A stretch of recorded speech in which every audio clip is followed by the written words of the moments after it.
రాహుల్ గాంధీని ప్రధానమంత్రిగా చేసే లక్ష్యంతో యూత్ కాంగ్రెస్ పనిచేస్తుందని 8 ఇంగ్లాండ్ కాలనీ యూత్ కాంగ్రెస్ అధ్యక్షుడు బదావత్ హరిహర నాయక్ అన్నారు. ఈ మేరకు పెద్దపల్లి జిల్లా 8వ కాలనీలోని ప్రెస్ భవన్లో ఏర్పాటు చేసిన మీడియా సమావేశంలో పట్టణ యూత్ కాంగ్రెస్ అధ్యక్షుడు బదావత్ హరిహర నాయక్ మాట్లాడుతూ రాష్ట్ర ఐటీ శాఖ మంత్రి దుద్దిల్ల శ్రీధరబాబు, రామగుండం శాసనసభ్యుడు ఠాకూరు మక్కన్ సింగ్ ఆదేశానుసారం 8 ఇంగ్లాండ్ కాలనీ పట్టణ నూతన యూత్ కమిటీని నియమించడం జరిగిందని అన్నారు.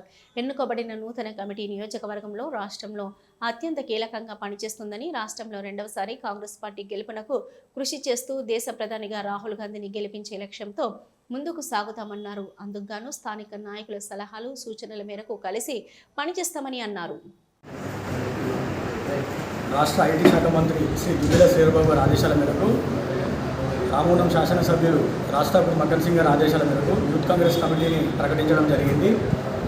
ఈ యూత్ కాంగ్రెస్ అనేది రాష్ట్రంలో కానీ నియోజకవర్గంలో కానీ చాలా కీలక పాత్ర పోషించడానికి ముందుంటుంది. కాబట్టి ఇక్కడ కూడా నూతన కమిటీని ఎన్నుకొని రాబోయే రోజుల్లో మేము కూడా చాలా యాక్టివ్గా పనిచేయాలనే ఒక నిర్ణయం తీసుకొని ముందుకు పోతున్నాం.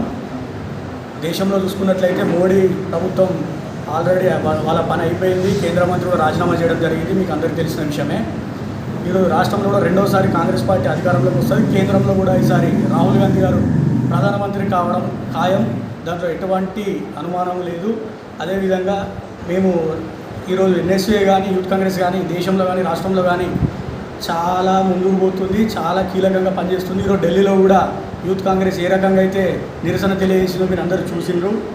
రాబోయే రోజుల్లో నియోజకవర్గంలో కూడా గతంలో ప్రభుత్వం చేసిన వైఫల్యాలను ముందుకు తీసుకెళ్తూ మా ప్రభుత్వం చేస్తున్నటువంటి పథకాలను కానీ, పేదవారికి చేసే ఇందిరా మిల్లు కానీ, సన్న బియ్యం కానీ ఏదైనా సరే దాన్ని ప్రజలలోకి తీసుకొని వెళ్తామని చెప్పి సందర్భంగా తెలియజేస్తూ నాకు